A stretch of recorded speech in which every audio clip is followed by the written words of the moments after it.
امید آپ سب خیریت سے ہوں گے. تبصرے پہ تبصرہ اور آپ کے وانابی صحافی کی جانب سے آپ سب کو السلام علیکم. آج 5 جولائی ایک سیاہ دور میں اس لیے کہوں گا. دیکھیں آج کے دور میں ایکچولی ماشاء اللہ لگا تھا, ضیاء الحق صاحب نے ماشاء اللہ لگایا تھا. مجھے اس دفعہ دیکھ کے بہت خوشی ہوئی سوشل میڈیا پہ کہ اس کے بارے میں خاصی چرچا ہوئی. ہر سال اس کے اوپر گزر جاتا ہے اور کوئی اس پہ نارملی بات بھی نہیں کرتا, لیکن اس دفعہ خاصی اچھی ڈیبیٹ ہوئی. کچھ ضیاء الحق کے چاہنے والے بھی تھے, کچھ ضیاء الحق کے مخالف بھی تھے. مزے کی بات یہ ہے کہ جو ضیاء الحق کے چاہنے والے ہیں وہ ان کو خود نہیں معلوم کہ وہ ضیاء الحق کو کیوں چاہتے ہیں, اور جو بھٹو صاحب کے چاہنے والے ہیں ان کو بھی نہیں معلوم کہ وہ بھٹو صاحب کو کیوں چاہتے ہیں. پہلی بات تو یہ چیز ہمیں تسلیم کرنی پڑے گی کہ دنیا میں کوئی شخص معصوم نہیں ہوتا. ہر شخص اپنے دور اقتدار میں غلطیاں کرتا ہے, خاص طور سے وہ شخص جو ڈکٹیٹر ہوتا ہے. اگر تو یہ ڈکٹیٹر آپ کہہ لیں حکمران ہوتا ہے, حکمران زیادہ بہتر ورڈ ہے. حکمران جو ہے وہ ہمیشہ غلطیاں کرتا ہے, کیونکہ آپ اس سے اگزامپل لے لیں. وہ حضرات جو کہ اپنے گھروں کو چلا رہے ہیں, جن کی شادی ہو چکی ہے, جن کے 2 یا 3 بچے ہیں اور وہ اپنا گھر چلا رہے ہیں, ان سے میری ایک سوال ہے چھوٹا سا کہ کیا آپ ایک ہی وقت میں, ہو سکتا ہے کوئی 1-2% شخص کے ہاں میں ایسا کرتا ہوں, لیکن اکثریت ایک ہی وقت میں آپ اپنے 2 بچوں کو خوش رکھیں, اپنی بیوی کو بھی خوش رکھیں, اپنی ماں کو بھی خوش رکھیں, اپنی بہنوں کو بھی خوش رکھیں, اپنے بھائیوں کو بھی خوش رکھیں, سالوں سالیوں ساس سسر ہر کسی کو خوش رکھیں ایک ہی وقت میں, ایک ساتھ. جہاں تک میرا تجزیہ اور مشاہدہ ہے, میں نے آج تک ایسا کوئی شخص نہیں دیکھا, لیکن ممکن ہے ایسا کوئی ایک آدھا ہو. تو آپ کسی کو خوش نہیں رکھ سکتے 100%. اسی طرح سے حاکم جو ہے وہ جب بھی کوئی فیصلہ کرتا ہے یا جب بھی کوئی ایکشن لیتا ہے تو اس سے کوئی ناخوش ہوتا ہے اور کوئی خوش ہوتا ہے. اور یہ بھی ایک نیچرل لا ہے کہ جو آپ کے لیے غم کا باعث بنتی ہے نا جب کوئی چیز, تو وہ چیز میرے لیے خوشی کا باعث بن رہی ہوتی ہے. تو یہ دنیا کا سائیکل ہے, یہ چلتا رہتا ہے, کہیں کوئی مرتا ہے کہیں کوئی زندہ ہوتا ہے. تو اسی صورتحال میں ہمیں اوورال جب ہم بھٹو صاحب کی گورنمنٹ کو دیکھتے ہیں تو اس میں ہمیں غلطیاں بھی نظر آتی ہیں. ہم اس کو 100% ٹھیک نہیں کہہ سکتے, لیکن ہمیں یہ دیکھنا چاہیے کہ اس دور حکومت کے ریزلٹس کیا تھے.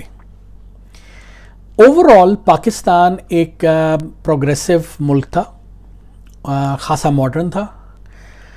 اس کے اندر آپ یوں کہہ لیں کہ بڑے بڑے شعراء, ادیب, ایٹمی پروگرام کا آغاز اور دیگر سائنسدان حضرات خاصے لوگ پلے بڑھے اس دور تک. ایون کہ اس سے پہلے کے جو ڈکٹیٹرز تھے, جس طرح ایوب خان کی بات کریں, ایوب خان ایک پروگریسو انسان تھا, ڈکٹیٹر تھا, اس کی اپنی غلطیاں تھیں, اس کے اپنے مسائل تھے, لیکن ایوب خان کیونکہ ایک پروگریسو انسان تھا اس لیے اس کے دور میں بھی آپ نے یہ منگلا ڈیم اور اس طرح کی چیزیں آپ دیکھتے ہیں, اور خاصا پروگریس ہوئی, خاصی چیزیں سامنے کو آئیں, خاصے لوگ سامنے آئے. ایون بھٹو صاحب جو تھے وہ اس دور میں سامنے آئے. اب اکثر لوگ یہ کہتے ہیں بھٹو صاحب جو تھے وہ ایوب کی پیداوار تھے. بھٹو صاحب ایوب کی پیداوار نہیں تھا اصل میں. بھٹو صاحب کا جو یوں کہہ لیں کہ ایک آغاز ہوا وہ سکندر مرزا کے زمانے, جنرل سکندر مرزا جو تھا وہ حکمران ایز اے جنرل نہیں تھا. یہ بھی کیونکہ اس نام کے ساتھ جنرل ہے نا, اس لیے ہم نے اس کو جنرل, وہ گورنر جنرل تھے.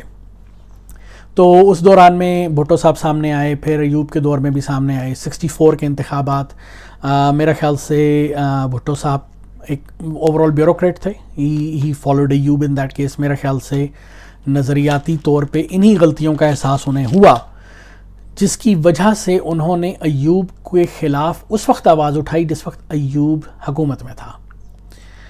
اور میرا اپنا یہ خیال ہے کہ بھٹو صاحب اسی وجہ سے عوام کے دل انہوں نے جیتے, کیونکہ انہوں نے ایوب کو اس ٹائم پہ گالی نہیں دی جس وقت ایوب مر چکا تھا.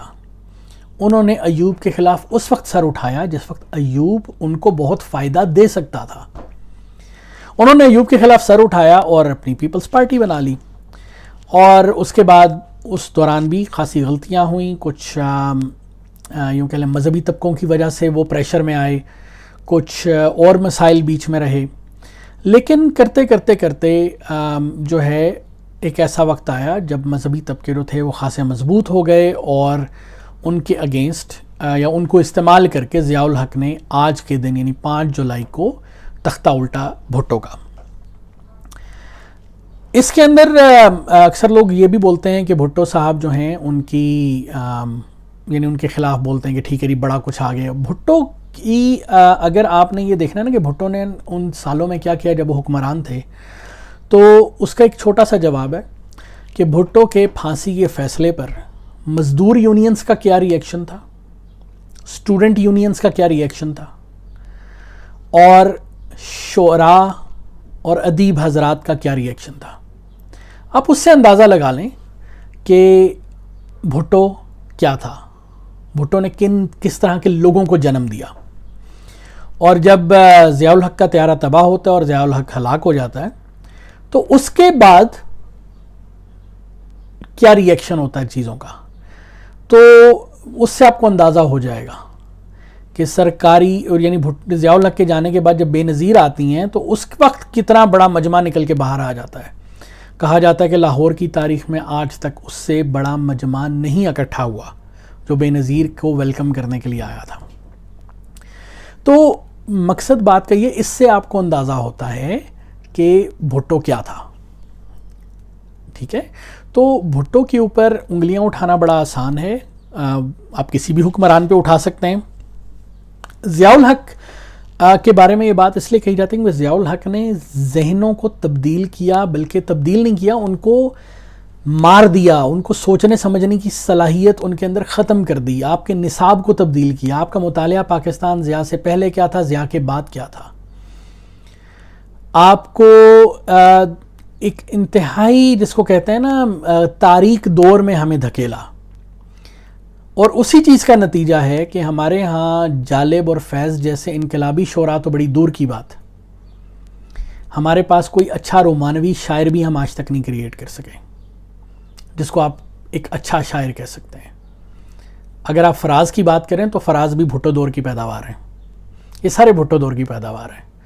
میں ضیائی جنریشن کی بات کر رہا ہوں جو آپ کی 80s کی جنریشن ہے، اس کے اندر آپ کو وسیع شاہ مل جاتے ہیں، فرحت عباس شاہ مل جاتے ہیں، یہ اس لیول کے شعراء نہیں ہیں، بہت اچھے شاعر ہیں، لیکن آپ ان کی اوریجنیلٹی جو ہے نا وہ ان کے اندر نہیں ہے۔ میں اس پہ زیادہ بات نہیں کروں گا کیونکہ بہت سے شاعر حضرات جو ہیں وہ مجھ سے ناراض ہو جائیں گے اس بات پہ، لیکن آپ وہ کوالٹی جو اس زمانے میں تھی وہ آہستہ آہستہ ختم ہوئی کیونکہ آپ نے ہر سوچ پر پہرا بٹھا دیا۔ تو 5 جولائی اس لحاظ سے میں یہ سمجھتا ہوں کہ ایک تاریک دور کا آغاز تھا پاکستان کا، اور آج تک ہم اس سے نہیں نکل سکے۔ اس پہ ہم ایک علیحدہ پروگرام بنائیں گے۔ یہی وجہ ہے کہ آج جب حکومت پاکستان اسلام آباد میں مندر کی تعمیر کا آغاز کرتی ہے تو ہم کہتے ہیں کہ مندر کیوں بنانا ہے؟ آپ کی لاکھوں ہزاروں مسجدوں کے اندر اگر ایک مندر بن جاتا ہے پنڈی اور اسلام آباد کے ہندوؤں کے لیے، تو وہ آپ کے ایمان پہ کسی قسم کی کوئی کاری ضرب نہیں لگتی۔ اور کچھ لوگ رسول اللہ کا جو صلی اللہ علیہ وآلہ وسلم خاتم النبیین، یہ بھی آج کل بڑا ایک سلسلہ چلا ہوا ہے، تو ان کے اوپر ان کی اگزامپل دیتے ہیں کہ انہوں نے کعبے سے بت ہٹائے۔ انہوں نے کعبے سے بت ہٹائے تھے کیونکہ کعبہ اللہ کا گھر تھا، انہوں نے اور شہروں میں سے جا کے ان کے بت کدے نہیں توڑے تھے۔ جو بت کعبے کے اندر پڑے، یعنی کعبے کے اندر سے مراد یہ ہے کہ اس ایریا میں پڑے ہوئے تھے، کعبے کے جو 4 دیواری تھی اس کے اندر کوئی بت نہیں تھا بائی دا وے، جو میری اسٹڈی ہے ہسٹری کی، لیکن اس ایریا میں بت تھے، انہوں نے وہ توڑے کیونکہ وہ ایریا بیسیکلی اس کو کہتے ہیں حرم، تو اس کے اندر انہوں نے بت توڑے تھے۔ انہوں نے جا کے دیگر ممالک میں ایسا نہیں ہے کہ جہاں جہاں انویڈ کرتے گئے مسلمان وہاں پہ بتوں کو توڑتے گئے، اور جس طرح طالبان نے افغانستان میں کیا تھا، انہوں نے ایسی کوئی حرکت نہیں کی، انہوں نے ایسا کوئی کام نہیں کیا۔ تو تھوڑی سی ٹالرنس جو ہے نا وہ ہمارے اندر ختم ہے۔ مجھے ہو سکتا ہے اس کے بعد کئی لوگ مجھے بھی گالیاں دیں کہ یار تم کیا بکواس کر رہے ہو، تو میں آپ سے ایڈوانس میں معافی مانگتا ہوں جناب، میرا مقصد کسی کی دل آزاری نہیں ہے، لیکن حقیقت یہ ہے کہ ہمیں اس کو ذرا مختلف پرسپیکٹو میں سوچنے کی ضرورت ہے کہ ہمارے ساتھ ہوا کیا ہے اس پورے دور کے بعد، اس سیاہ دور کے بعد۔ تو ہمیں علمی اور فکری طور پہ ہم کتنے بیکورڈ ہو گئے ہیں، اس بارے میں سوچنے کی ضرورت ہے۔ امید ہے آپ کو ہمارا تجزیہ اور تبصرہ پسند آیا ہوگا. اگر نہیں پسند آیا تو کمنٹس میں ضرور بتائیے گا. آپ کو کھلی آزادی ہے، جو مرضی کمنٹس کیجیے. اگر پسند آیا ہے تو بھی بتائیے تاکہ ہمیں پتہ چلے ہم کیا چیز اچھی کر رہے ہیں، کیا چیز بری کر رہے ہیں.